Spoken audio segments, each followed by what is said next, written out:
कधीच नाही चुकणार तुमचे फेवरेट टीव्ही शोज झी5 सोबत, तेही एकदम फ्री। तू कुठे गेला होतास? भाऊ मी बाहेर गेलो होतो मांजा बरोबर। आशू, आज ऑफिस मध्ये एक मीटिंग होती, त्यात तू प्रेझेंटेशन करणार होतास। नाही, हे तुला आठवत नसेलच, पण तू नव्हतास म्हणून तो क्लायंट निघून गेला।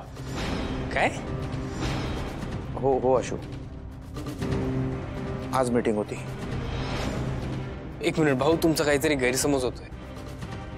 मीटिंग आज नाही, मीटिंग उद्या आहे। म्हणजे माझ्या शेड्यूल मध्ये उद्या मीटिंग लिहिली होती, आज कशी झाली? आशू, पण ते आजच येऊन गेले। पण हे असं कसं होऊ शकतं? असं झालंय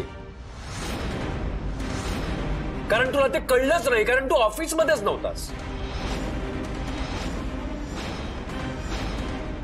आशू, मी तुला कालच सांगितलं होतं की तुला या सगळ्यामध्ये लक्ष देण्याची गरज आहे, पण तुला त्याचं काहीच वाटलं नाही।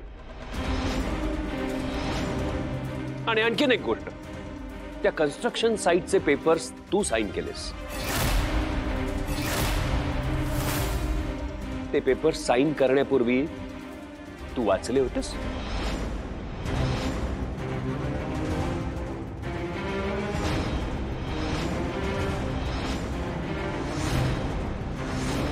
आशू,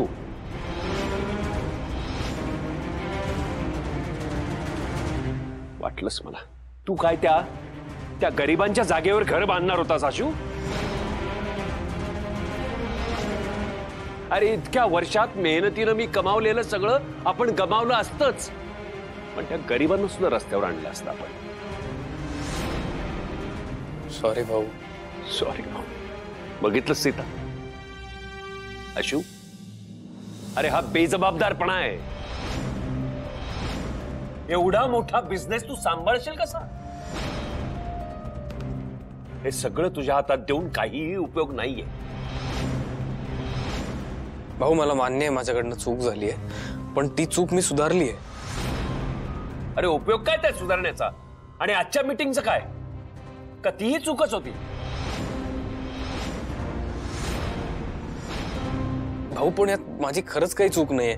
माझ्या शेड्यूल मध्ये बघा हवं तर तुम्ही मीटिंग नव्हतीच लिहिलेली, उद्याची मीटिंग लिहिली आहे। मला कोणी इन्फॉर्मच केलं नाही की आज मीटिंग आहे। ही तू कारण देतोय आशू? मी तुझ्या वयाचा होतो ना, तेव्हा 12-12 तास काम करायचो आशू मी। अरे, तुझ्या ऑफिस मध्ये काय चाललंय हे तरी तुला माहिती असायला हवं। माहिती असायला हवं, पण भाऊ तुम्ही मला उगाचच ओरडताय। मला नाही वाटत तू हा बिझनेस सांभाळू शकशील। सगळं बिघडत चाललंय, सगळी गणितं बिघडत चालली आहेत। आशू, मला बिझनेसची चिंता वाटतेच आहे, पण त्याही पेक्षा जास्त तुझ्या फ्युचरची चिंता वाटते। मला तुझ्याकडून खूप अपेक्षा होत्या, पण त्या तू पूर्ण करू शकशील असं काही वाटत नाही आता।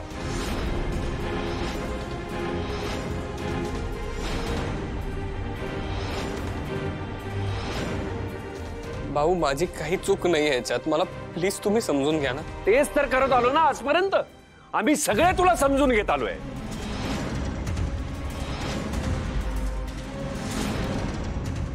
पण आज जे हे नुकसान झालंय ना, हे केवळ आणि केवळ तुझ्यामुळे झालंय।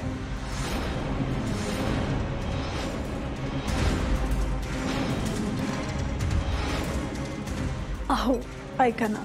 एक मिनिट, ती काही चुकीचं बोलत नाहीये सीता। ठीक आहे आई, भाऊ म्हणतात ते बरोबरच आहे।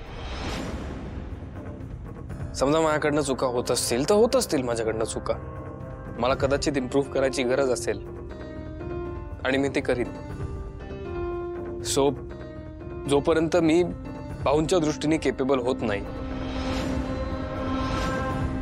जोपर्यंत मी माझ्या कामात चांगला होत नाही, तोपर्यंत या घरात राहण्याचा काही मला अर्थ वाटत नाही।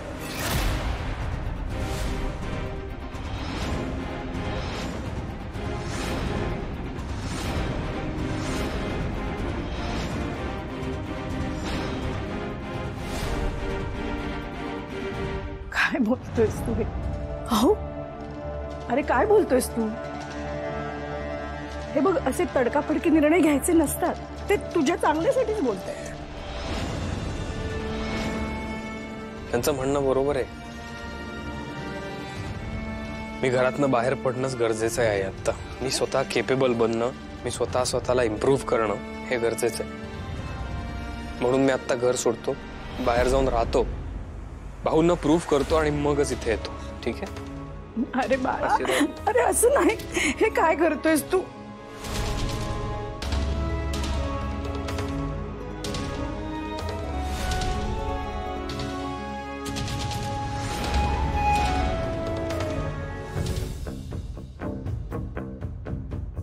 तू काय त्या गरिबांच्या जागेवर घर बांधणार होतास आशू? अरे इतक्या वर्षात मेहनतीनं मी कमावलेलं सगळं आपण गमावलं असतंच. एवढा मोठा बिझनेस तू सांभाळशील कसा? हे सगळं तुझ्या हातात देऊन काहीही उपयोग नाहीये. आणि तू मला सांग, त्यात माझी काय चूक आहे? हे म्हणजे मी त्यांना समजावायचा प्रयत्न केला, पण त्यांनी ऐकूनच घेतलं नाही माझं. आता ऑफिसमध्ये मीटिंग होती, मला कोणी इन्फॉर्म केलं नाही. ज्या दिवशी ठरली होती त्याच्या आदल्या दिवशीच झाली. त्यात माझी काय चूक आहे? त्यानंतर ते कन्स्ट्रक्शनचा जो घोटाळा झाला सगळा, त्यातही माझी काहीच नव्हती ग चूक. तरी त्यांनी समजूनच घेतलं नाही मला.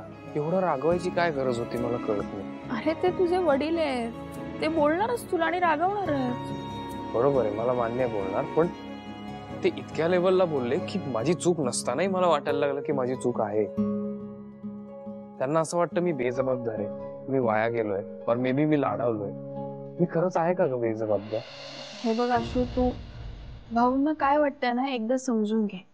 त्यांचं म्हणणं नाहीये की तू त्या कंपनीची पूर्णपणे जबाबदारी घ्यावी, पण तुला त्याची जाणीव व्हावी, तुला नेमकं तिथे काय चाललंय हे कळावं हे वाटतंय त्यांना.